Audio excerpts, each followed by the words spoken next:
will be today's MC as well. So just a little background about AID for those of you who don't know. Since 1991, AID, the Association for India's Development, is a purely volunteer-driven movement. And it is a multidisciplinary movement in that its solutions it provides the solutions it provides is all around understanding the interconnectedness of problems in rural communities, from education, community empowerment, agriculture, health and environment, and to rights and justice. So here is a short video, a glimpse into who AID serves in over their 100 ongoing projects across 22 states.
So how does the Seattle chapter contribute to all of what you've seen?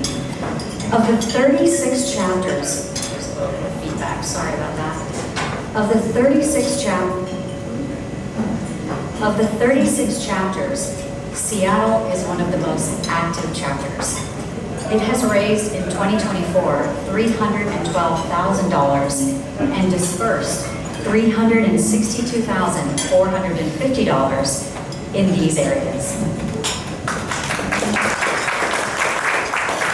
Hi, Shelley. Thank you.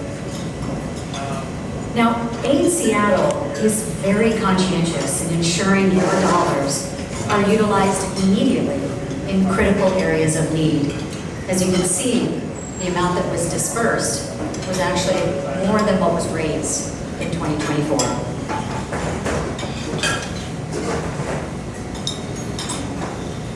Now, AID's accomplishments couldn't be possible if it weren't for 10 project partners, 30 plus volunteers in Seattle, 2 signature fundraisers, of which this is one, and the fourth thing, donors. All of us in this room, which there are 165 donors in Seattle that have contributed to the monies that have been raised here. Together, these volunteers organize events, meet bi-weekly to review projects, connect with partners, and disperse funds. Many even take time during their trips to India to conduct site visits and ensure our impact is real and lasting. Generous donors like you are the backbone of our work. The Seattle chapter is grateful to have the support of all of you whose contributions directly enable our projects and outreach. Last but certainly not least, Our partners on the ground in India are essential to our mission. The Seattle chapter actively collaborates with grassroots organizations in India, whose dedication and insight help turn our shared vision into reality. Thank you for being part of such an integral community effort and being a part of the AIDS Seattle community. Now for the agenda for the night. So we're a little bit behind, but what we're going to have especially, that is special for tonight, is a panel discussion from 3 change makers within the AIDS community.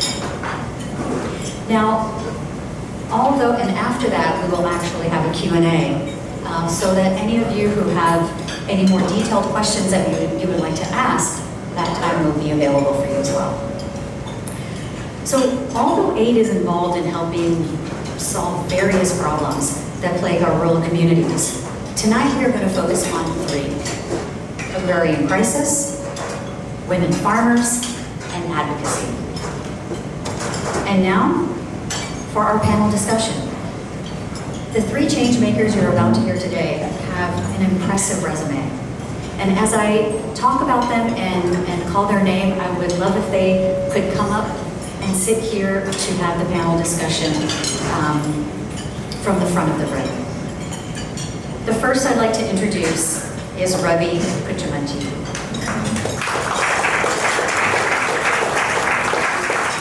Ravi Kuchamanchi is the founder. Is everybody okay with this feedback? Is this okay? Okay. Ravi Kuchamanchi is the founder of the Association for India's Development, also known as AID. Established in 1991 during his PhD in particle physics at the University of Maryland. Guided by the vision that problems are interconnected, so must be the solutions, Ravi has built AID into a dynamic volunteer movement, connecting skilled professionals with grassroots communities to address the root causes of poverty and injustice.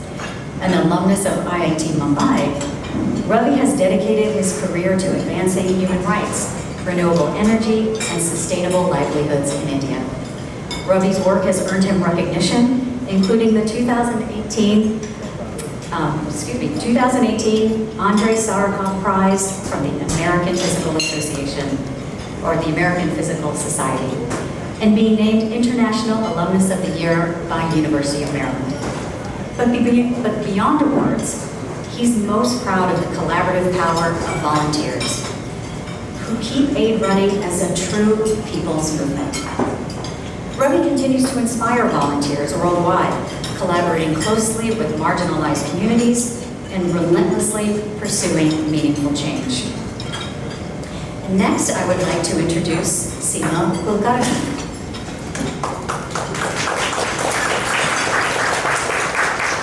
Seema Kulkarni is a founding member of the Senior Fellow, is a founding member and Senior Fellow at Supacom, Pune.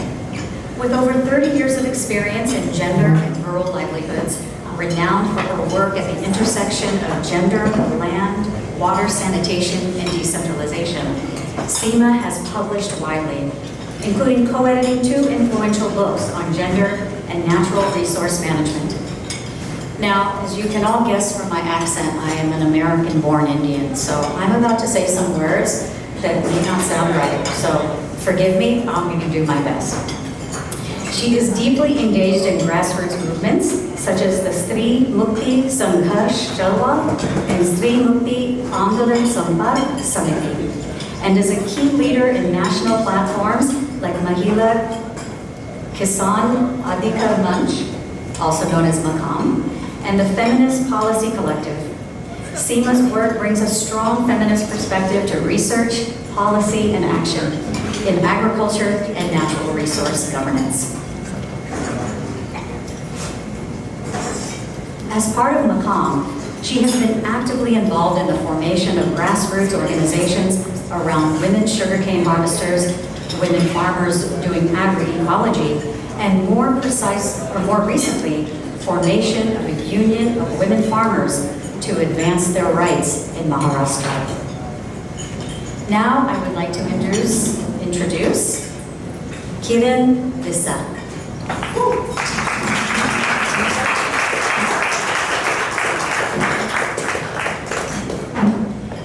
Sissa is a prominent social activist and leader in India's farmers' movement. As the founding convener of Ritu Swarajya Vedika, he has championed sustainable agriculture and rural welfare across Telangana and Andhra Pradesh. Over the past decade, Kiran has played a pivotal role in national coalitions such as the Asha Kisan Swaraj and the All India Kisan Sangharsh Coordination Committee, working to prevent farmer suicides and address agrarian distress through innovative grassroots initiatives. An alumnus of IIT Madras and the University of Maryland, Kiran left a career in the US to dedicate himself full-time to the grassroots change in India. His work continues to inspire policy, economic, and social transformation for the empowerment of Indian farmers. So now I'd like to pass this on to Ravi and the panel discussion.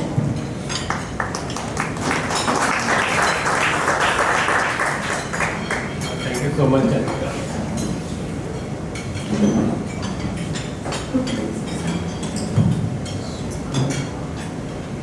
Hi Seattle, it's great to be here, and there aren't many people in Seattle who would spend a Friday evening for farmers in India.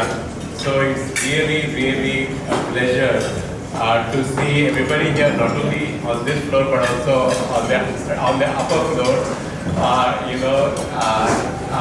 at this event. So what we'll do is first we'll begin by showing 2 video clips from the work of Seema ji from Maharashtra. So there will be 2 minutes each, and that will give you the introduction directly to the farmers, and especially the women farmers in India that Seema works with. And after that we are going to go live. After that we'll be going live to Telangana to meet a farmer that Kiran works with. So once we have that background of the actual farmers, we start the panel discussion, and we'll also have time for Q&A from you. So let's have the video clip. People to the back may have to move forward to the back. मी ज्योती थोरात, राहणार काटोळा, तालुका जिल्ह्यातील. मी गेल्या 13 वर्षापासून ऊसतोडीला जाते. आम्ही दरवर्षी 6 महिन्यासाठी आमचा संसार, आमचे लेकरं बाळं ऊसतोडीला घेऊन जातो.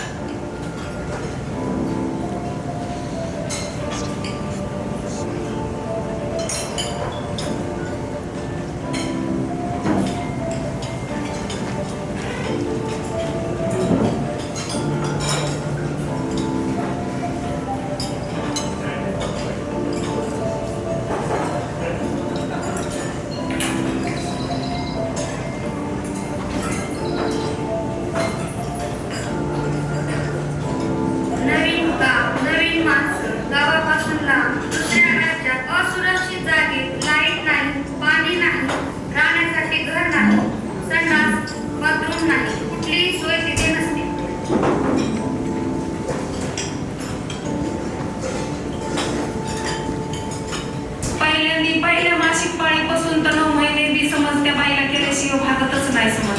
आणि तिने नाही जर केलं तरी मी घरच्याचा बी आम्ही आतीच्या राहतो, आणि फळात गेलं तरी मी फळावाल्याचा राहतो, मुकादमाचा राहतो.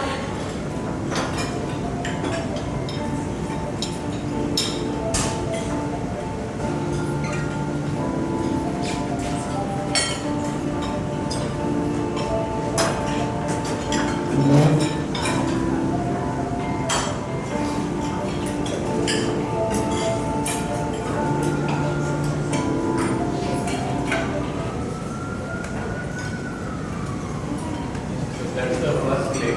It showed how women farmers, the kind of conditions they are bringing their families when they move to these areas for cutting sugarcane, and they are getting a wage of 365 rupees for 1000 kg a ton of sugarcane that they cut.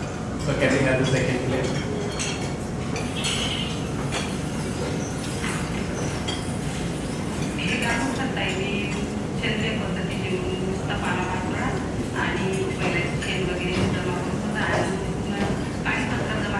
Volume has to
I think the volume was a bit low, but I think you all gathered from her expression.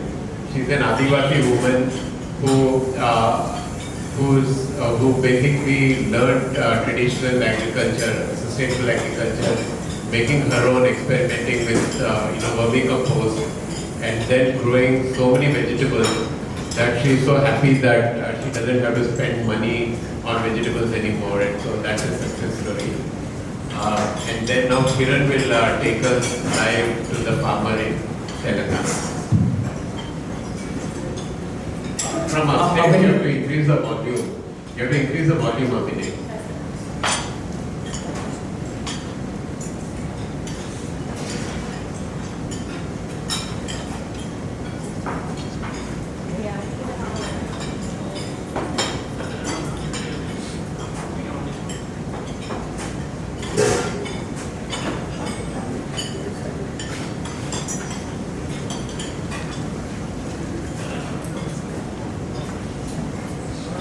Abhinay, switch your video also on.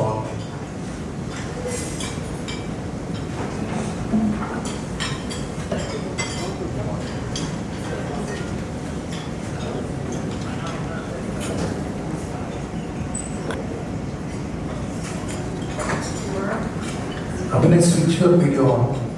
So this is currently happening in India. So we are actually it's morning in India and early morning in India, and we are visiting a woman farmer, and Kiran will be talking to her at the India team.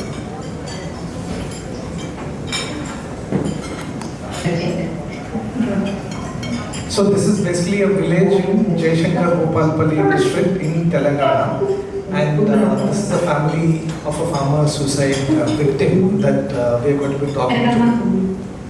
We have one of our volunteers there who's going to be asking the questions.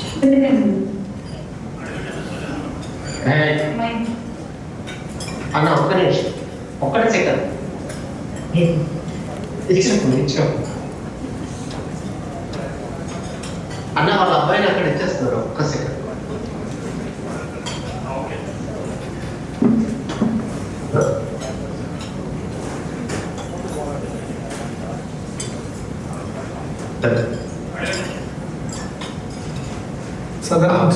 అమ్మా మీ గురించి చెప్పండి అమ్మా.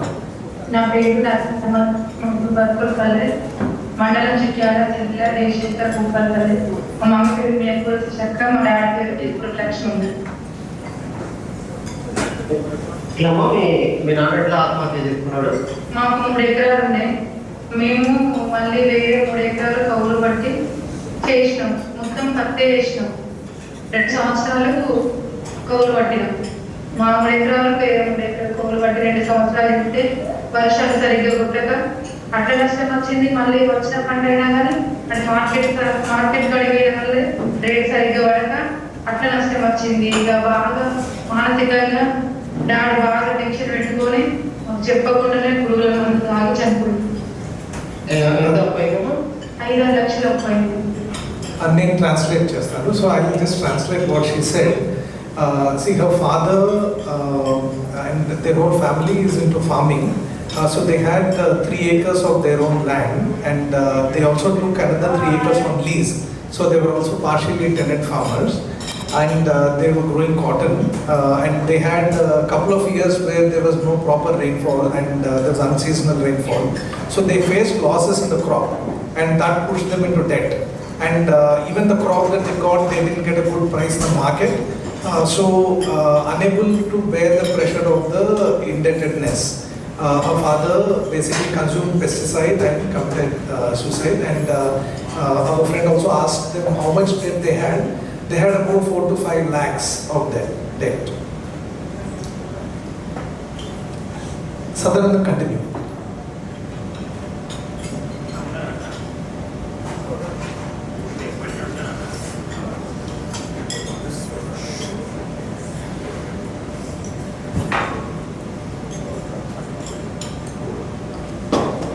So while they are getting reconnected,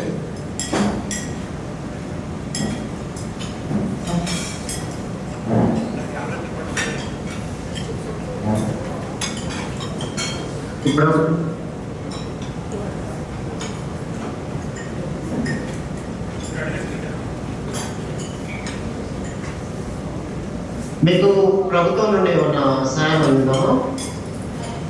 మేము MRO ఆఫీస్కు collector ఆఫీస్కు వెళ్తే ఇవి కావాలమ్మా పట్టుకొని చేస్తారు. ఇంటికాడ ఉన్నా కానీ కూలి వేరే డబ్బులు వస్తాయి అట్లా ఇట్లా అన్నారు. కలెక్టర్ ఆఫీస్కి పోయినప్పుడు ఎక్కడ ఇది కాలేదు. అప్పుడు ఏం చేశారు? అప్పుడు ఇక సరే అని సపరేట్ ఉన్నాం. రైతు వేదిక వాళ్ళు మాతో మాట్లాడలేదు. వాళ్ళు ఈ డబ్బులు వస్తాయమ్మా మేము కోట్ల కేసు వేసినామని చెప్పారు. 2 రోజులకు కోట్ల కేసు గెలిచిండు. డబ్బులు కూడా వచ్చినాయి. ఎన్ని లక్షలు వచ్చినామో? 5 లక్షలు వచ్చినాయి. ఇప్పుడు ఏమన్నా భూమి ఉందా? ఓకే ఎకరం ఉంది. అందులో పత్తి వేస్తున్నాం. Yeah, so basically what he was asking is, when your father committed suicide, then what happened? See, basically they had about 4 to 5 lakhs of debt. To repay the debt, so they were facing a lot of pressure from the money lenders, and to repay the debt, they had to sell part of their land to repay the debt. But did you get any support from the government? Because the government actually has a scheme by which if a farmer commits suicide, then they provide some kind of an ex gratia payment to the farmer's family. But they were not able to get that. She said they made several rounds of the collector's office, the Tahsildar's office and so on, and they could not get that support. So they had almost given up. And then Raitu Swarajya Vedika, which is our organization, had reached out to several such families. And finally a court case was filed in their name. And when the court gave an order that they should be paid compensation, that is when the government actually paid them 5 lakh rupees compensation. In the part of land that they still have left, they are still continuing the agriculture, and this support just got deposited in their account about a couple of months ago. So this is basically the story of this farmer from Jayashankar Pupalli district in Telangana.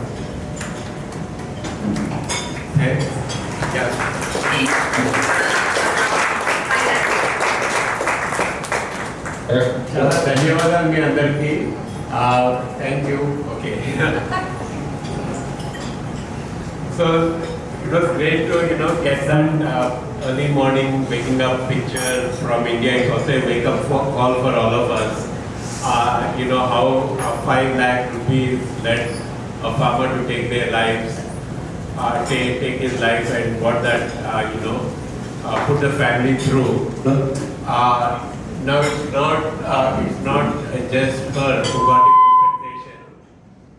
So the case that Kiran mentioned, 120 farmers got this compensation of about 5 lakh rupees.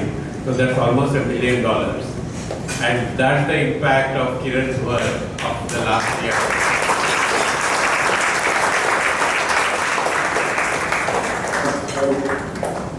So we will begin the panel discussion by asking Kiran to tell us about this court case. Kiran, and how do you scale these things up? It's not just this, right? There are other activities that you are doing at this scale and impact. Yeah, so I think this is an example of basically when you think about Indian farmers being in distress, these families where the farmer has committed suicide and then the rest of the family is still left behind to pick up the pieces. They are one of the most distressed category of people in India. So what we have been able to do is we have reached out to more than 2,000 such farmer families which are affected by suicide over several years, and in some cases we also provide direct help to them. Give them about 30 or 40,000 rupees, which would help them buy a buffalo or a few sheep, or set up a tailoring unit and things like that for their livelihood. But more important than that is basically making sure that they get the entitlements that they are supposed to get from the government. So here, for example, because the government was not responding for several years, therefore we had to go and file a court case, and about 141 farmers got compensation through this court case. So that's about more than $1 million. And this is not just this one. The previous year we had got another 100 such farmers get the compensation, and in the 3-4 years before that we got almost 700 farmers by putting a pressure on the government. So this is one example where I think basically if we are able to push the government to do its job properly, then we can actually achieve impact on a very large number of farmers, to get this kind of a benefit, which we may not be able to do with providing our donations to those farmers, right? So much larger fund and resources exist with the government in the public system, which has to actually reach the right people. So that is where much of our work is focused on. And we are also running a helpline called Kisan Mitra. Yeah, sure. Actually, I had a question for that for which you were supposed to respond. So let me ask the question. While sitting here, I thought of a better framing for the question. So in Gandhi movie, when there is this scene of Jallianwala Bagh, General Dyer opens fire on people, right, and kills so many people, and then there is a UK panel of these Englishmen who asked General Dyer, like, what facility did you have for the injured when you started opening fire? And his reply was that, like, nobody applied for help. And so he said, like, how does a person shot by .303 apply for help? Right? And so how does a farmer even apply for help?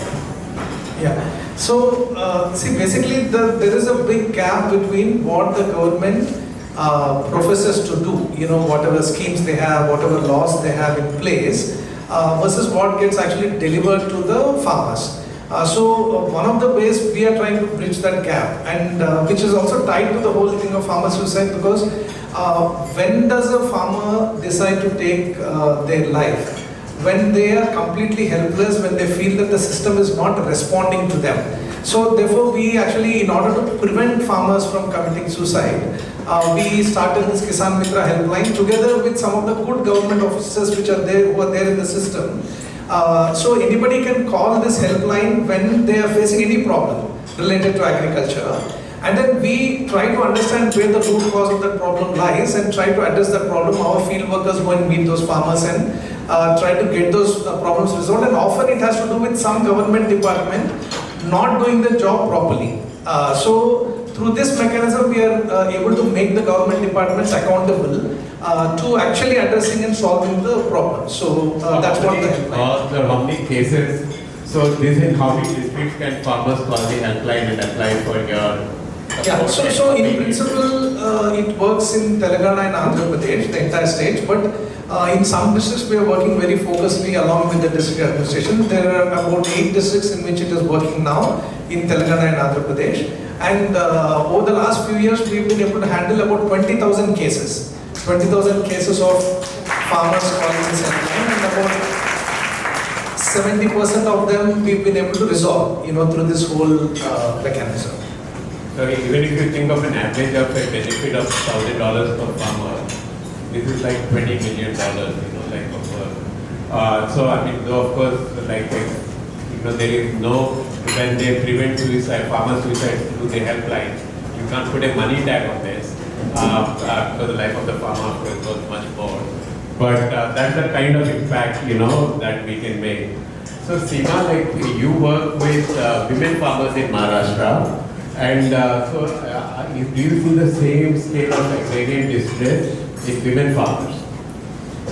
Yeah, I think first let me begin with the need to really talk about women farmers, because I think farmers are everybody. That's how it's understood. But the very fact that we have to specifically talk about women as farmers is because they're completely invisible. And what we see in data and statistics, and which is what also prompted us really to take up this issue very closely, is that women are toiling on the farms. I mean, if you just travel through India, much of India, you would find women on the farms. But the paradox is that women do not own any resources. So land, for example, ownership to land is not for women. So what the data shows that more than 80% of the rural women are engaged in agriculture on the one hand, but you have not more than 13 or 14% of them as owners of this land. So already the entire architecture misses out on women. It invisibilizes women from agriculture, from a majority of the schemes that are about agriculture. So entitlements are lost. And moving on to the farmer suicides question, because I think that is somewhere where the invisibility was extremely stark. And we at Makam, which is the Women Farmers Forum, have constantly raised this issue of how women are invisible both in life and death. And this is, farmer suicides is actually the starkest example of how they're completely missed out. So we are looking at data, for example, Maharashtra, which unfortunately we all know as, highest per capita, etc. But it has one of the highest number of farmer suicides in the country. And the numbers are, like if we just look at some statistics from 1995 to let's say 2022, it's about 95,000 suicides, and the number is going on. But what happens is that the women who are left behind, there's nothing that is, spoken about them. So they're widows, there is sympathy, pity, but not really the dignity that they deserve in terms of being farmers themselves. What are some of the things that you do? I know you organize these farmers in several districts of Maharashtra. Right. So what are some of the achievements? So we've been working in 14 districts of Maharashtra, which is really the farmer suicide belt in Maharashtra. And one of the first things that we've attempted to do through a large number of consultations that we had with women farmers was to highlight some of the issues. And farmer suicides was one of the things that came up where women for the first time thought that they are farmers. Just the fact that they were being mobilized, come together, and that they have a right to be recognized as farmers, their voice needs to be heard.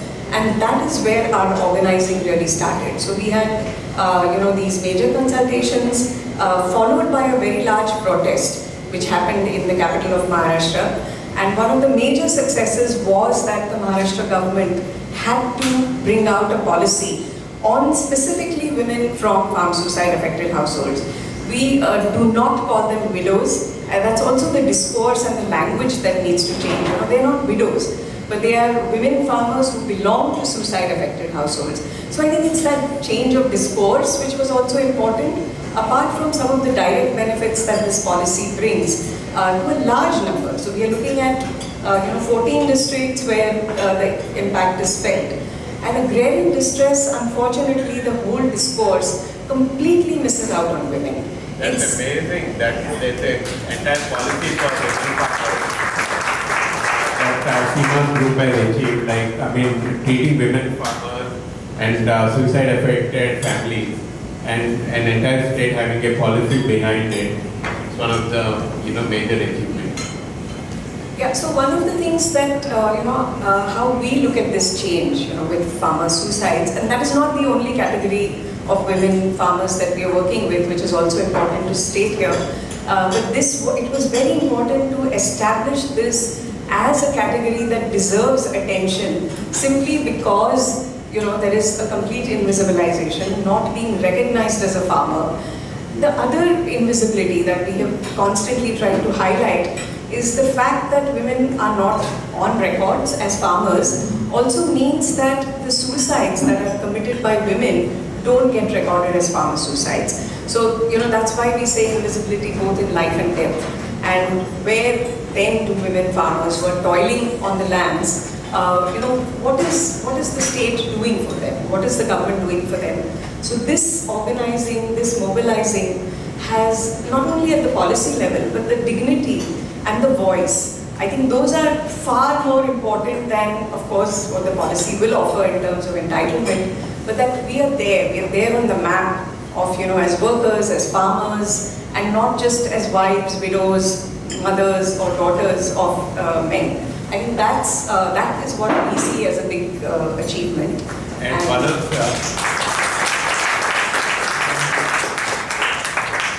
one of the video clips that we saw about the tribal women farmer, doing sustainable agriculture, that's been also your focus. Absolutely. So I just, in fact, would like to close this on that.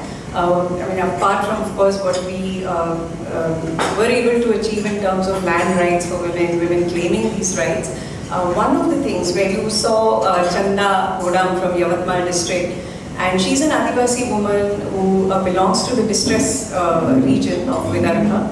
And one of the things that women, when they mobilized and when they were sort of activated, was to challenge the mainstream agrarian paradigm. And I think that was the big victory for us. Because here we were talking about what are the reasons for, committing suicides. And one of the major reasons that was coming out was really the paradigm of agriculture, which based itself on chemical-intensive, corporatized agriculture. And here were women who were saying, we are going to oppose this, we are going to change gears and actually shift the paradigm. And that's what Chanda did. And Chanda and many other women who are part of this collective, who said no to chemical-based farming and yes to making a transition to agroecology-based farming, which is now a big program with not just women from farm suicide households, but other small marginal farmers, particularly in the Adivasi areas that we see in Yavatmal and Marathwada. So I think that's a big success, that conversations that we were not able to have for so many years during the pandemic, when food security itself was, a big question. That is when women said, yes, we need to make that shift. And I think today they are not only challenging the mainstream paradigm in agriculture, but the stories that you will read in Pushkara, the book is there, is about also actually challenging patriarchy, caste, and the potential that this kind of a paradigm has to challenge mainstream paradigms in social as well as otherwise. Thanks, Seema. And before I go to Kiran, question to Kiran, I also just wanted to make sure that the audience is awake. So, how many of you, before Kiran talked about the Kisan Mitra helpline, knew about the Kisan Mitra helpline from your previous interactions? Can you raise your hand? So, like a lot of you, about half I should say, know about this helpline in Andhra Pradesh, right? So this helpline has been running for a few years now. Now what is new this year and last year is Prajavani in Telangana, which is not just grievance redressals for farmers, but all of the grievances that are coming from the rural areas in Telangana. So in that scale, the Kisan Mitra helpline is helping. So Kiran, what is Prajavani and what role are you and Kisan Mitra helpline doing? I think I'll change that. Can you hear me? Is this good? Is this okay? Okay. So I'll say two things. One, even with the Kisan Mitra helpline, when I talked about a lot of farmers approaching the helpline, with their issues, and we have been able to address 70% of their, solve the 70% of the issues that were coming to us. See, many of these are not just individual issues. See, a lot of times, even if 5 farmers call us, let us say, about their loss of crop, right? We know that another 1,000 or 10,000 or even 1 lakh farmers may be suffering from the crop loss because there is either a failure of rainfall or unseasonal rainfall or flooding and so on. So when a problem comes to us, sometimes it has to do with a systemic issue that needs to be addressed. So that is where we are also able to create a maximum impact, that if the government has a system of providing disaster compensation to the farmers or having a good crop insurance system, and we make that work, then we are not only solving the problem of those 5 people who call our helpline, but also another 1,000 farmers who are supposed to get that compensation. So we've been able to get a lot of success in making the government implement a proper disaster compensation. So after fighting on the issue for like 3 years, we were able to push the government to announce that whenever there is a crop loss, they'll give 10,000 rupees per acre to the farmers who suffer the crop loss because it's due to a natural calamity. So this has actually benefited more than 10 lakh farmers in 2023, and every year since then, every government, even the government that changed, also provides that kind of a compensation. So these kind of systemic solutions, when we are able to achieve, they can have actually a lasting impact and a larger impact. So that is what pushed us to actually start looking at how to make the government system work better and be accountable to the people. So that is where the Prajavani system comes in. So when the new government came in and announced that we will have a new grievance redressal system, anybody who has a problem with any government department not doing their job properly or they not getting an entitlement, they can approach this Prajavani. But having announced the Prajavani system at the state level and then said that, anybody can come with grievances every Tuesday or Friday To Hyderabad. to From wherever in Telangana. to address these problems. It was, done in the name of the Chief Minister. So one good thing was that, the officer who was made in charge of this program was also the same collector that we had worked with in establishing the Kisan Mitra program. And she also happens to be somebody who was an aid volunteer earlier in Chennai while she was preparing her IAS exam. In fact, recently when Ravi was here, he met her, Divya Devarajan, and she said that her first inspiration for actually trying to become an IAS officer is when she heard a talk by Ravi when she was studying in BITS Pilani. So there's a lot of interconnected there.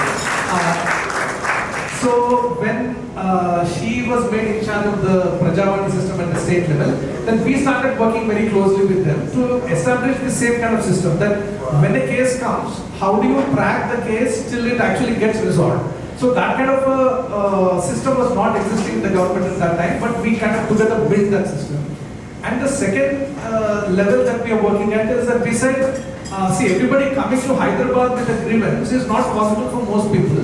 Ideally, they should be getting solved at the local level. I mean, not even at the district level, but at the mandal level or at the village level. So we basically convinced the government that, let's at least try it on a pilot basis. So Adilabad district, where we have a very strong Kisan Mitra team, was chosen for that pilot. For the last 6 months, we've been implementing this pilot program, where anybody can come to the government with their grievances at the village level or at the mandal level. So we made a mechanism for receiving those grievances, and we also built a system where every grievance immediately gets assigned to a grievance redressal officer, and within 1 month they need to resolve the issue and file an action taken report.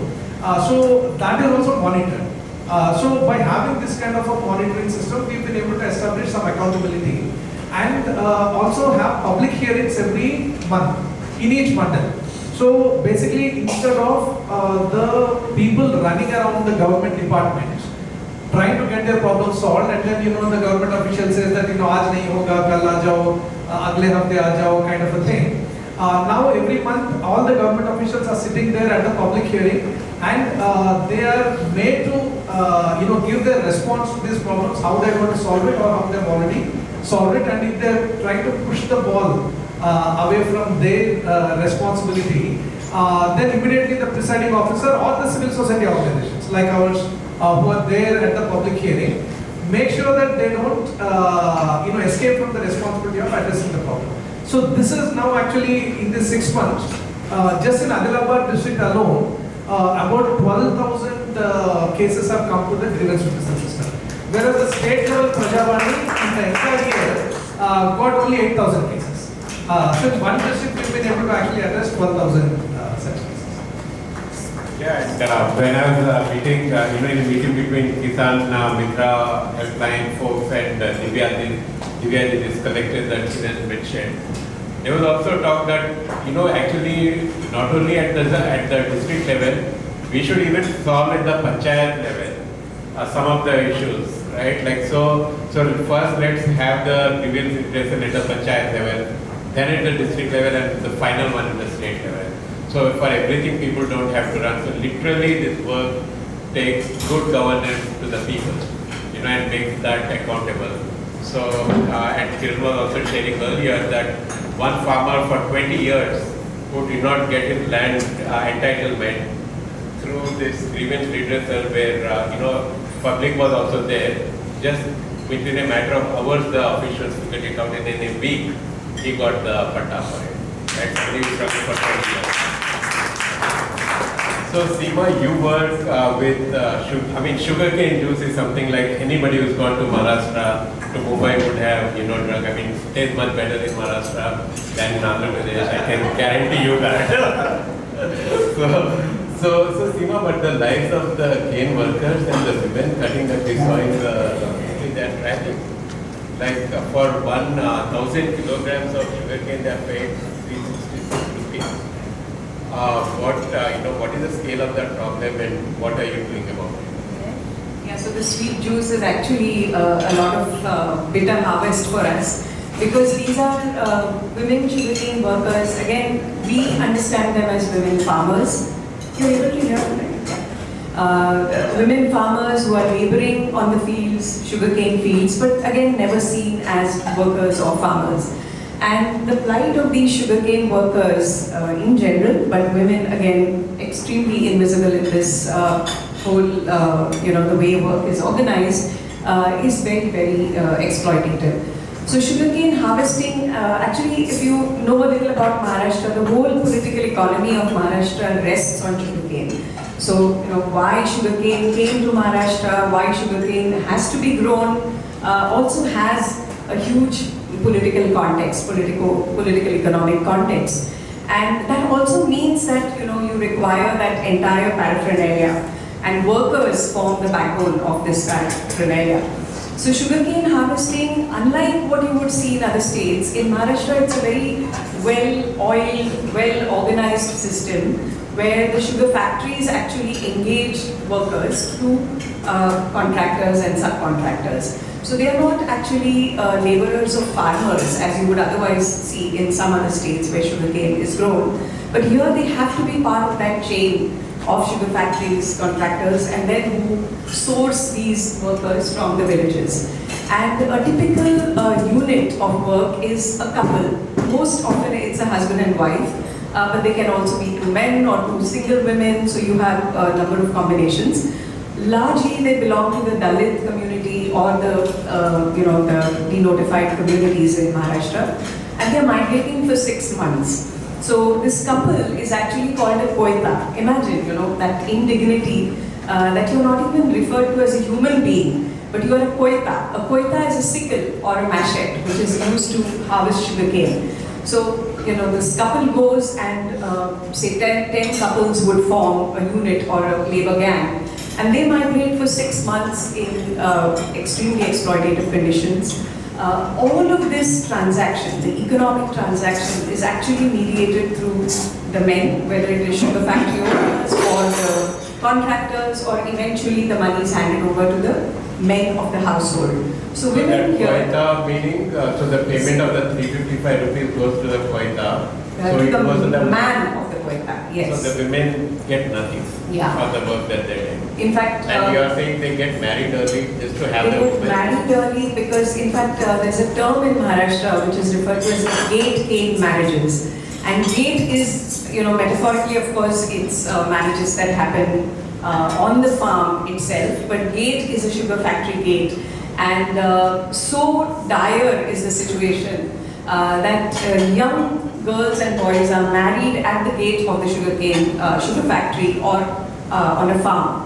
And this is... So that they can form the koita, get the money, and with the man thieves. Yeah, and there are many examples where we've seen women just being, taken from their maternal homes. These are deserted women deserted by their husbands. But just for the migration season, they would be taken to do free labor and then sent back to their maternal homes. So this is, that whole worker group that we are working with. So you are forming the union of these workers to demand their rights? Absolutely, because there are unions of sugarcane workers, because overall it is an exploitative work.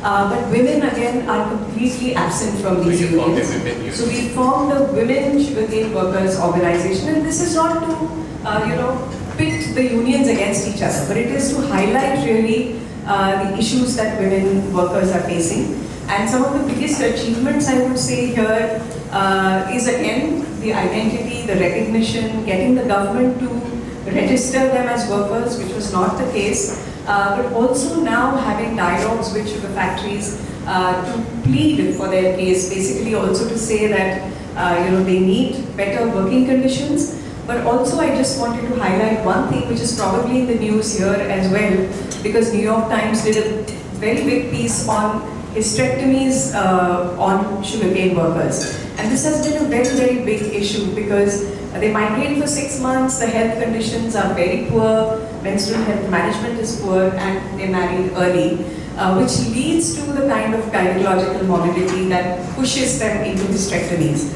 So we've seen, the reports that have come out, even in Maharashtra, wombless villages. You go into villages and you find, women without uteruses. And of course, this is a lot of media hype on the one hand, but there are other realities that we wanted to focus on, and that is the dire condition of the workers, which lead to the kind of morbidity that we're seeing. So working with the need to actually form this kind of organization of women was to highlight some of these issues. Otherwise, mainstream unions would technically focus only on wages, wage increase, which is important, but not enough if we want to highlight questions of these workers. So I think, that's amazing. I mean, just having the women farmers as a focus and looking at this scale, these multiple issues, not just as a suicide family and therefore a woman farmer, but actually a cane cutter or somebody who is one of the 80% of the women who are farming. That's amazing. So the last question to both of you, just 2 minutes, as Anita reminded me of time, is has aid played a role? What role has aid played in your work, and do you see, what's it that you want to do in the next year to aid support?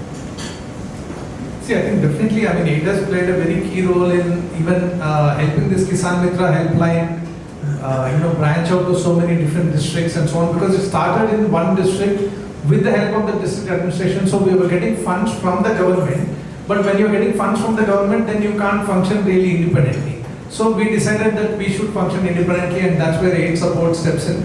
So I just wanted to say two things. One is that oftentimes when we are trying these kind of systemic changes, right, some solutions like this, it's not easy to get support because it's not something where you are guaranteed a result, right? So if you want to help one farmer, if you want to help establish one school or build one house, that is something where it's a very demonstrable thing. So many times, either agencies which give funds or even donors to support those agencies prefer that kind of a thing, where I'm supporting this particular family or this particular house.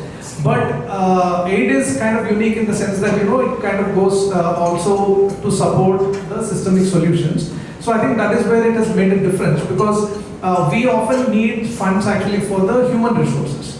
So if we have one activist, let's say in a tribal area, I was just giving this example of Sidam Ramesh, who's a Adivasi activist, who's our field worker in Mancherial district, which is a tribal area. So because he was working on the forest rights issue as part of the Kisan Mitra helpline, after 1 year of campaign, we found that there were 70 villages which were completely excluded from the Forest Rights Act implementation, which guarantees that farmers, Adivasi farmers can get patas to their land. So after a year of campaigning, both at the grassroots level and the state level, we finally got an approval from the state government that in all these 70 villages also, the farmer should be granted patas under the Forest Rights Act. So now this is such a huge thing, because there are more than 2,000 families, living in those 70 villages. So this kind of work this kind of impact is possible only because we have an activist like that. So if we can support the human resources and build many such field workers, then I think that will have a real multiplier effect, and that is where I think the aid support is really making a difference. And in terms of our future work, we want to both take this Kisan Mitra work as well as the Prajavani work forward, because this pilot that we are doing in Adilabad district, it has become successful, and it has also got a lot of media attention. We had a meeting with the Chief Minister also a month ago, where he promised that this kind of a system will be scaled up to the entire state. So now if it has to work in the entire state, if only the government is implementing it, then it will become another Sarkari system. So we need to have our own activists who are working at the local level to make sure that this system functions in a very accountable way. So we are trying to now have our people in different districts also take up this job of making the Prajavani work. So these are the kind of things I think for which the aid support will be very useful.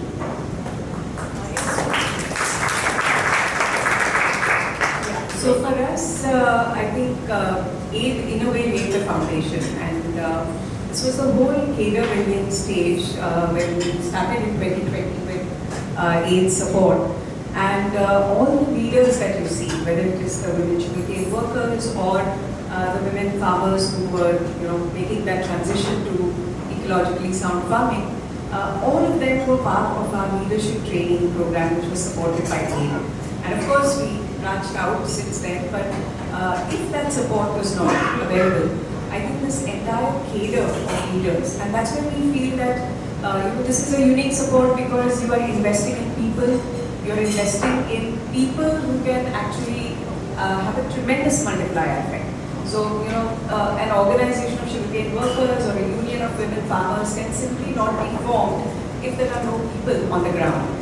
So, we value this support because, otherwise we have CSR support which is saying, okay, build 100 toilets, build 100 houses, but that's not where a movement of this kind will really take us. So I think this is an important support, we value it, and this also means that in future where we are looking to expand both in terms of the Women Farmers Union at the state level, but also taking forward the sugarcane workers organization into so many more districts, because this is only 2 districts that we spoke about where we're working, but Maharashtra supplies sugarcane labor which goes into many states actually, Tamil Nadu, Telangana, number of states, where we, something like 8 to 10 lakhs of workers are being supplied, and that is the scale of organizing that is really required. So I think the future really means that you really have to put in a lot of work, a lot of resources, and we value every bit that has come from you in terms of leadership and capabilities. So we really thank you, Kiran and Seema for the amazing work and the impact that you are making. They'll be back here for taking questions from the audience in a few minutes. All I wanted to say to conclude this session was that I've always felt that the food on our plate is actually grown by these farmers, right? Like the sugarcane juice we drink, it's the sugarcane cutters who are harvesting their sugarcane. So their products come so easily to us. But our support doesn't go that easily to them. And through Kiran and Seema's work and through aid, you have that channel to give back to the farmers of India. Because every day those farmers are giving to us. And those channels to give back to our farmers are not there so much, other than, such dedicated workers. And both of them told us that the food soldiers, the human resource on the ground that organizes, that's the most important thing. And I thought in Seattle, where everybody is talking about artificial intelligence, this focus on human resource that is needed to be supported by aid. So, earn your money through artificial intelligence, support the human resource in India. That's working with the farmers. That's my pitch to you. And I hope you can all, take some time to think what support you can give to aid today. And after you think about your support, we'll come back for the Q&A from you all. Thank you, Ravi. Thank you, Kiran and Seema. What's so special about having them here today is that you can read all about an organization, but they have actually been able to inform us of the problems in India and allow us to feel what these problems mean for these rural communities. And so I wanted to thank you again for all of the wonderful information you've given and the impact that aid has had in the work that you both do. So thank you so much. Thanks, Anita. So we'll just step on the side. So meanwhile, I'll come back for the Q&A.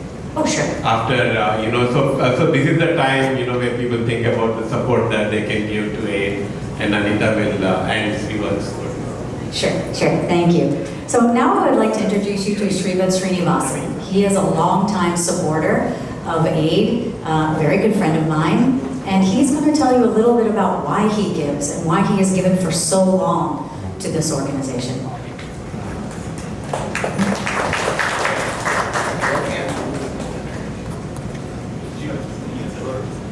This one?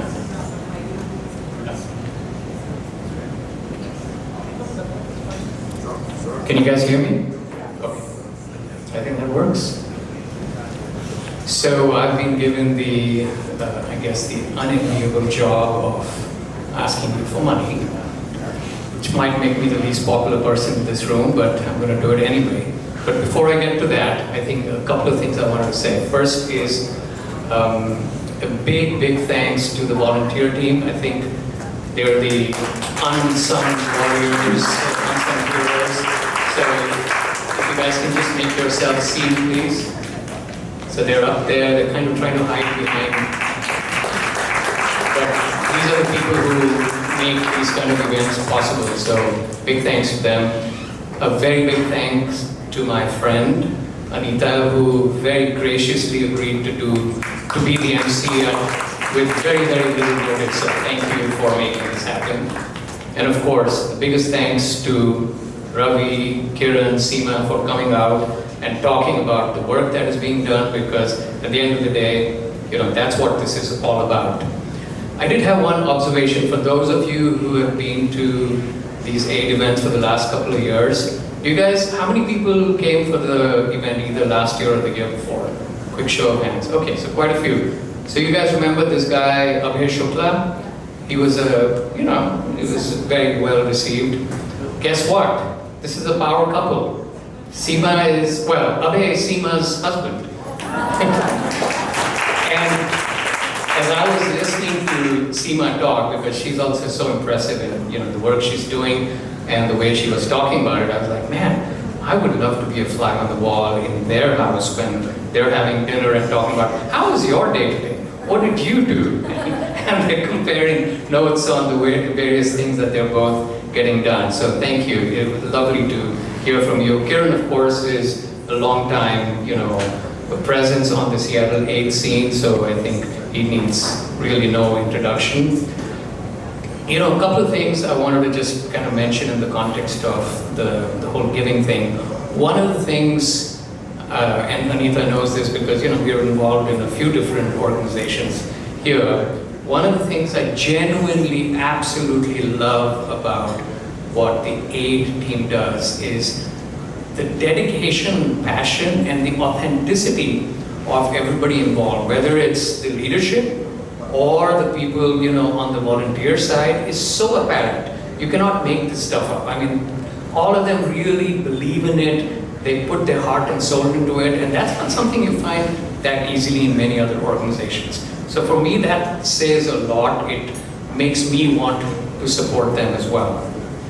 The other thing touches upon something that I think Ravi spoke to a little bit, and maybe Kiran alluded to as well, is I'm a big believer that we have to do our part to support NGOs like AID and others. There's so many very well-run organizations doing really worthy things, right? But at the end of the day, if you think about it, even if you're a Gates Foundation level of organization with the $100 billion worth of resources that you have, it's still a drop in the bucket compared to the scale of problems that the world faces, right? And the only entity or entities that truly have the resources to address a lot of those problems, sadly or otherwise, are governments around the world. And one of the things I love about the work that I think AID is doing is they're really trying to unlock and tap into the potential of government spending, which really is a massive multiplier effect. So if you think about what, I forget the exact number, so forgive me, but $1,000 that we might raise here and say send to Kiran to support his work, that might end up becoming $100,000 or maybe even more, because Kiran is able to advocate for something that then the government is either forced to or agrees to do, which has a massive impact, which you really cannot do on your own. So that's one of the things that I absolutely love about the work they're doing as well. The other thing I wanted to call out is, I don't know how many of you noticed this, but I'm a big believer that there's too many problems in the world. We know that, right? I mean, there's more cropping up every day. I think at some point we get a little bit inured to the idea of yet another thing to worry about. I think we're often looking for, okay, give me the solution. Can you show me what you're doing to actually address this problem? Because the problems are clear, they're plenty. And the best way to illustrate the solution, because I'd like to talk about that, is if you saw that video, if you saw the smile on that woman's face, I don't know how many of you noticed, I mean, it was such a big, beaming smile, because she was basically saying, this helped me, this has made my life better, I am so grateful. And I was looking, I was like, I don't have to say anything. If people remember that smile, they know the impact that all of them have on the ground. I will say a couple of other things. One is that if you haven't actually visited one of the activities or the programs that's actually being done on the ground, the next time you visit India, see if you can take a day out to go and spend a day with their teams, as long as it doesn't impinge on their own work. I had the privilege of spending a day with Kiran and his team in Hyderabad a couple of years ago, and I'm telling you, I came away just blown away by just the passion, the dedication, the seriousness with which they're trying to address these problems. So I would highly recommend it as a way to kind of get a first-hand experience of what is actually happening, because I think it makes it much more real than, frankly, sitting around a nice meal with a glass of wine and talking about things which are a little abstracted away, right? I think when you're on the ground and you hear from people on Kiran's team, it really brings it home. So I would highly, highly encourage you to do that. All right, now the part about what is this for? Why did we call you here? Of course, Fair Start is a fantastic organization, and if you don't know enough about them, I would encourage you to learn about them. But besides the fact that we wanted to feed you good food and maybe ply you with some wine, the end goal was we want to raise money because we want to support the work that they're doing. Everybody's reason for giving is different, and giving is a very personal thing, and it's not for me to tell you how much or why, or if the work that they're doing hasn't spoken to you, nothing that I'm going to say is necessarily going to make a difference. But assuming that what you've heard from the three of them and the various posters that you've seen around the room tell you a story about why you should be supporting this organization, the only thing I would say is maybe dig deeper than you had planned to when you came in. And if you think like, hey, this is work that is truly worth supporting, of course there's so many other places where my money could also help. But if you think this can go a little bit farther, if you can dig a little bit deeper, I would urge you to do it. I know my story was, the first time I went for an aid event was about 10 years ago, and it was a luncheon thing. It was before I think we had started these fundraisers, and that's when I heard about the, frankly, farmer suicides thing, and it just was such an eye-opening, and not in a pleasant way, but a very shocking way to realize that lots of farmers were killing themselves for being $1,000 in debt. And it just like shook me to the core in a sense, because I was like, wow, lives are being lost for money that, at least in this context, in this country, is not that substantial. So that's part of the reason why I got, more interested in trying to find ways to help. And then of course, meeting these people. Frankly, every time I meet them, I'm always blown away, I'm inspired, I'm amazed at the work that they do. I was thinking about it, all of us, pretty much most of us, are going to go back home to comfortable homes tonight. We're going to go to fairly comfortable jobs on Monday morning. We're not walking the fields of rural Maharashtra or Telangana or Andhra Pradesh, going door to door, trying to figure out what the problems are and trying to find solutions to those. These people and their teams are, so I think it behooves us to really help them in whatever way we can. So again, please dig deep, think generously about what we can do to help them, their teams. I think a few million farmers in India over time will thank you very much for that. And you guys are going to talk a little bit about some logistics around I think the giving. So thank you again, thank you. Thank you, Shrivats. Okay, so how are we going to donate? So you were given a brochure, or there are some brochures sitting on your table. There's a QR code. And there's a QR code here on the screen if you are able to capture it. So please, today, as everything that you've heard from Kiran and Seema and Ravi and Shrivats, please consider doing everything you possibly can to support these farmers in India. And if you are giving via a donor-advised fund, there are also pledge cards on your tables. So although we very much value those donor-advised funds, we want to be able to follow up with you. And we won't know that you have chosen that route if you don't fill out the pledge card. And please hand it to the volunteers that are around the room, okay? We really hope that you will do that, because being involved in many other fundraisers myself, the donor-advised funds gets lost. And we don't want to lose that money. We don't want to lose your support. And then also, some of you may be working for Microsoft and other companies who have the portal that you can donate directly through. If you're going to do that, that is fantastic, but we still want you to fill out that pledge card. So in the next couple of days, we'll be able to tell you how much we raised today, from not only the monies that we actually receive, but also from the pledges that you'll be making from your donor-advised fund and through your company portals. So, what now? We are going to start the Q&A.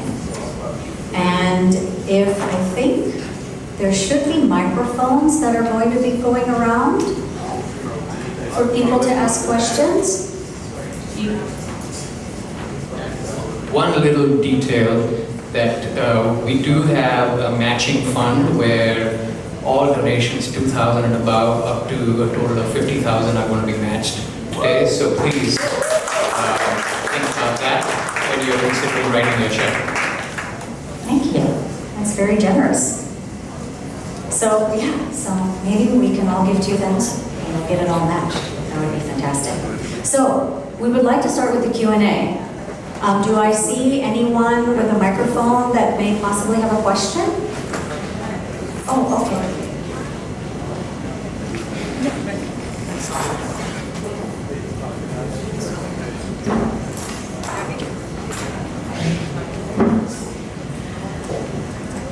Seema and Kiran, thank you so much for sharing all the things that you do. I have one question.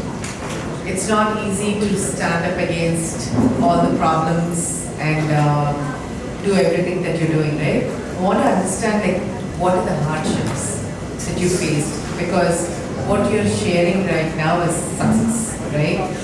So I just wanted to know.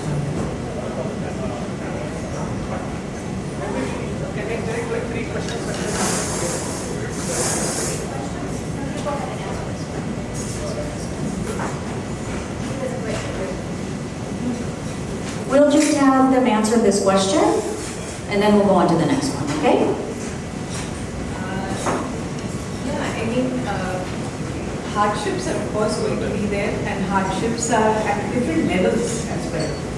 Because we are looking at communities that probably, and particularly if I were to talk about the work we are doing, it's about women who never thought that they could be at the forefront, or their voices could be heard. So I think the first challenge was really to get them organized, to get them to believe that they are farmers in their own right, that they have dignity, that they have knowledge and understanding. Because the way the current systems are working, just take an example of the knowledge. For example, we are looking at Chanda, who was that beaming smile that we saw. Chanda is the one who told us that this kind of farming that she's now doing, where she's made this transition, is something that her grandmother was doing.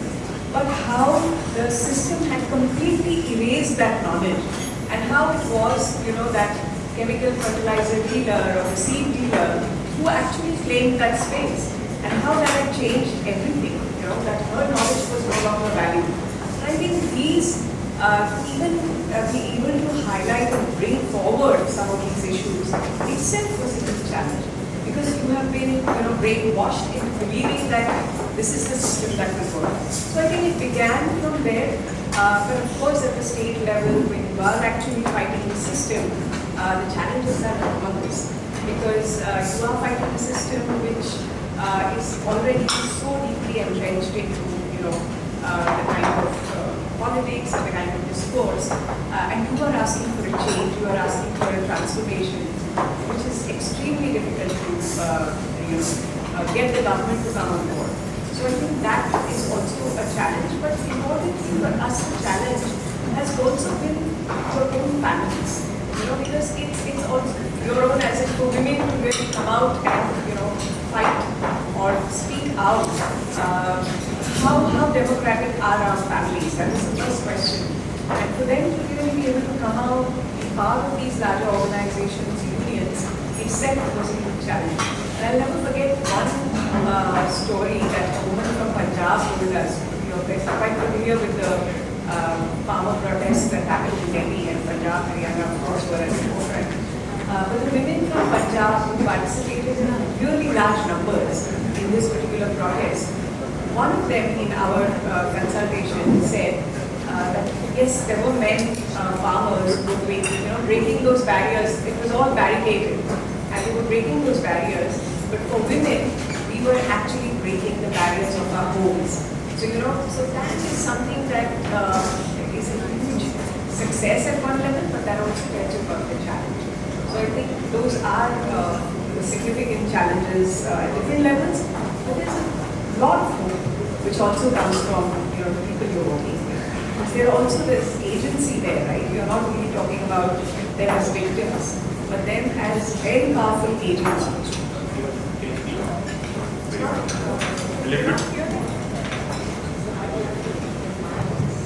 Hello, is this audible? Yeah.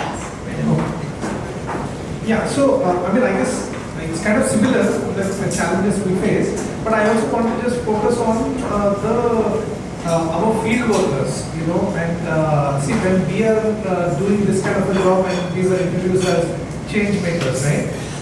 So there are like each of our persons who works in the field, like organizing people who are following up on these problems, they are actually also the change makers. So a lot of times what happens is that for each case that we come across, to close that case requires a lot of persistence, a lot of follow-up and really not giving up. Because in most cases actually the farmers themselves would have given up. Like the girl who was speaking, they had given up hope on the fact that they will get this compensation even though a government order exists. Right? But our field workers do not give up that hope. So sometimes, we have followed up on cases which were pending for 5 years, but because of our persistent follow-up, they got. So that is where I think that a lot of the hardship as well as the, sometimes heartbreak because you work for so many times on that problem, it didn't get solved. But even the reward that actually you are able to make a difference. So I think that is very important. Thank you both. Is there another question, Meenakshi? Yes, I have a question.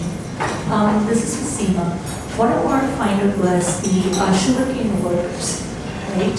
How long do you think it's going to take for the female workers to be recognized and to be given equal rights as their male counterparts? And secondly, have you explored this whole concept of allyship from their male counterparts?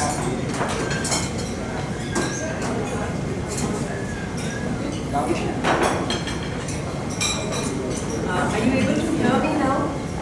Not really. Can you hear me? Okay.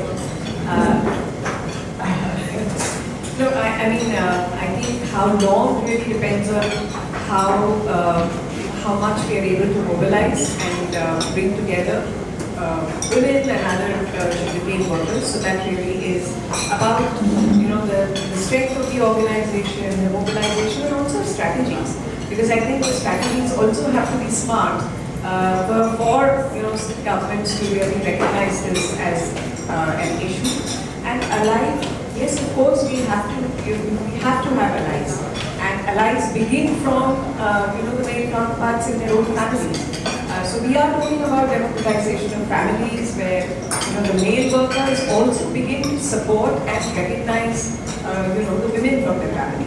So it is a long haul, but I would say that the kind of pathways that we have managed to create in terms of what kind of strategizing and what kind of organizing is required I think there is a lot of hope, and we've already seen this in the last 5 years where we've been able to make change at the policy level, but if you come and visit us, you should really talk to them, and they are really the hope. Yeah. Actually, this is more of an observation too, and maybe Ravi can also participate in this. You know, often we refer to Kisan as Garib Kisan, right? That is sort of, let's do a policy for Garib Kisan. So what I've always liked about aid is that it is actually working within the system to change the system. You know, as you called it very accurately, paradigm shifts. So moving the onus from private sector replacing government initiatives, it's actually making the government do its job better. And in your case, helping women recognize their agency and helping people see that they're not invisible. Actually, my question is it a strategy, Ravi, for AID to just work in Telangana and Maharashtra, as opposed to, is it a deepening strategy as opposed to a broadening strategy? Because, and that I think, Seema, you also alluded to it, because I was struck by the images from the protests on India Gate that happened. You know, you saw a presence of farm women from Haryana and Punjab, and there are a lot of problems there. You know, we've all seen Purta Punjab. Everything started with the Green Revolution and all climate change and stuff. Those areas also need help. So there was a question about how are you also branching out? But thank you for what you do. It's always something that I learn. So I just answer from here itself. I think so. Aid actually responds to the local needs and with the local abilities that we have. So we have this. Kiran was an aid volunteer here. He returned to India to work in Andhra Pradesh, and then another volunteer of aid, Naveen, from Texas, returned back to work again in Hyderabad, and they both were interested in agricultural issues. So we had an ability that then they linked up with like-minded people in Hyderabad to start to found this Raitu Swaraj Vedika, which is effectively responding to the needs of Kisans in Andhra Pradesh. So this is the history of the aid support. Similarly with Seema, she was mentioned that she is Abhay's better half. Much better half, I should say. So in aid, we didn't know this for like 10 years. We were we were supporting Seema for agriculture and Abhay for health. We had no idea that they were married until like 2 years ago when I went to visit Abhay, and then I asked one of them, how do we now go to Seema's Makam office? He said, oh, that's Abhay's wife, like we'll take you there. So these are like relationships that we have built. But the thing is that Kiran and Seema then link up with the Kisans at an all India level. So their work is not just in Maharashtra. So Makam's work, for which Seema is working in 14 districts in Maharashtra on sugarcane workers and 20 districts on other issues of farmers, women farmers, also has activities in other states. Similarly, Kiran is linking with activities also in other states by other farmer groups, though aid may not actively be supporting them. So we do have these bridges, and Kiran can talk more about that. Actually, can I chime in as a aid Seattle volunteer? I know speakers. Directly to the question that you asked about Punjab, right? Actually, aid Seattle itself supported several different initiatives over the years in Punjab around kitchen gardens that women started, etc. also. I just want to make sure I add one tidbit and also toot our aid Seattle horn. Yeah, so like Ravi said, see, we are actually part of nationwide network. So I am part of Alliance for Sustainable and Holistic Agriculture, which is working on sustainable agriculture initiatives in various states. It's part of Makam, and we are also, I'm also part of Makam. So the work is happening actually in multiple states, and even aid-supported projects in agriculture and watershed development. For example, in Jharkhand, in West Bengal, in Punjab, like Murthy was saying. So it does have projects in all these different areas. But when we come and speak, we try to speak from our experience. So that's why most of the examples are limited from those things. We have one more question upstairs. Come up over here. One of our guests upstairs has a question. First of all, thank you so much. You're doing a great work, and we really appreciate this. But just wanted to have a understanding of it. You must be seeing that in order to vet out the genuine cases, you must be doing something. Otherwise, through a helpline, you must be getting a lot of cases, and you might not be finding every one of them genuine. I know it's a hard work to vet out the genuine cases. What kind of thing you do for that? See, typically, when we get calls, we don't get many cases which are like non-genuine, in the sense that when people take the trouble to call and try to get their problem solved, typically what we find is that most of them, like 90-95% of them, have already tried various means of getting the problem solved, and then they have approached us, right? So typically that is one first thing that we ask them, what have you done to address this problem? Which department have you gone through, and so on. So that itself establishes the genuineness of the issue. Of course, sometimes what happens is that people know that this, let us say, they have not gotten the benefit of a certain scheme because for some reason they are not eligible. So some schemes, for example, if anybody in your family has a government job, then you are not eligible. But they would still call our helpline just in the hope that there may be some way in which I become eligible. But then those things be clarified.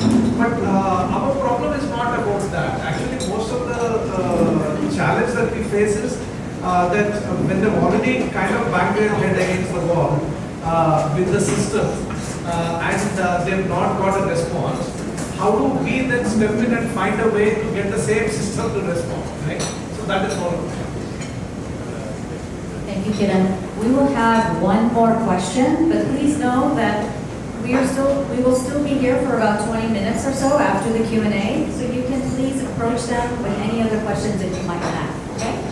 One more question. There's a microphone behind you. This is my first time here. I found your, both Kiran and Seema, your journey and what the work you do on ground, very inspiring. So I don't intend to digress, but I wanted to know a little bit about your personal journeys. How did you get involved with the organizations you work for? And what inspired you to start the work that you do on ground there? Yeah, I guess, maybe long stories, but just briefly, see, my involvement in social issues basically started through AID. So, in fact, this is exactly like 30 years since I joined AID as a grad student at University of Maryland. So, when I landed here as a graduate student, it was August 24th, I think. So, I also wrote a mail, about what my initial experience was. But essentially that is how it started, that I got intersected with this volunteer organization which is there on campus. Then I got motivated that this is something where I can meaningfully spend my time as a volunteer.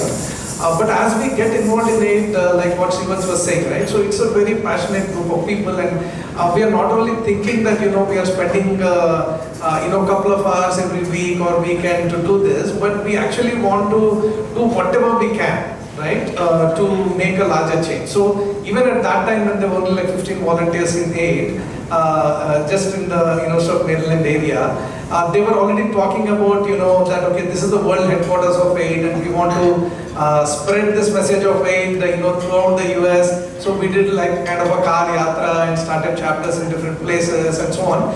So this idea that actually we have to make a larger difference and not just a minute thing was always there from the beginning.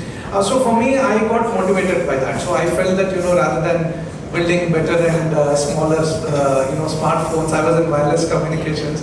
I want to spend my time maybe going back to India and working at the grassroots level. So that is where my journey basically started. Really a long story, because as you can see from all the grays, it's been over 35 years of work. But just to be really very brief, Started out as being part of the feminist movement in Maharashtra and of course at the national level also.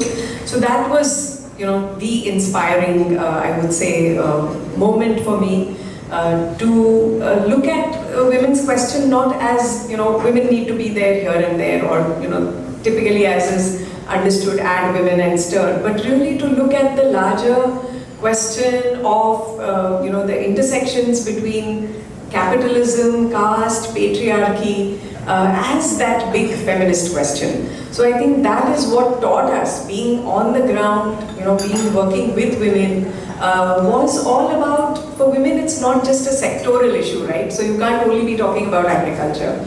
Women will bring on their health, their social protection, their children's education, everything. So it has to be seen in that holistic and comprehensive way. So I think really the feminist movement was something that drew me into this, but also the water rights movement in Maharashtra, because Maharashtra being a drought-prone state and in a way a failed land reform of Maharashtra, water was being seen as an entry point into civil society groups, the left groups, etc. So how right over resources, in which water was seen as very critical. So I was part of the water rights movement, but also saw the flaws in terms of how it was not really responding to the questions of women's access to resources, but also the recognition and rights, the whole question of that. So I think that's been the ever-evolving journey since the 80s. Yeah. Thank you. Thank you, Seema. Thank you, Kiran. Thank you, Ravi, for making the long journey. Well, you didn't make a long journey, they made the long journey. The long journey to come and share your life-changing work, to all the volunteers again, and of course to the donors here in this room. I mean, without you, this work would not be possible. So Anita, I just wanted to add one more thing. Sure. One more news with you all. It's a sad news, it's a very tragic news actually, that we heard this morning. So one of the key workers, core workers who work with Kiran for Raitu Swaraj Vedika, Kiran will tell more about him. He passed away this morning. So while we were actually preparing this, and even the Raitu Swaraj Vedika team was preparing to go and meet the farmers so that we could live stream this, they were dealing with a health emergency of their core activists. So Kiran, can you share a couple of words on his work, and maybe we can all stand for a minute in silence and then Yeah, so his name is Nagarjuna. Actually, he has been for the last 4 years one of our really core workers at the state level, members of our team who really kind of is a glue in between what we do at the Hyderabad level and all the different field volunteers and workers that we have. Unfortunately, I mean, very unexpected. He just, I think he was just diagnosed with diabetes a year ago, and he's been taking some medication and so on. Suddenly, I think he had a field trip. He went on Tuesday to visit one of the NGOs that we're working with. On the way back, he was a little dizzy. Then I think his sugar level shot up, and suddenly he had a stroke, which they didn't realize. So about a day, they thought it's some sugar issue that they need to address.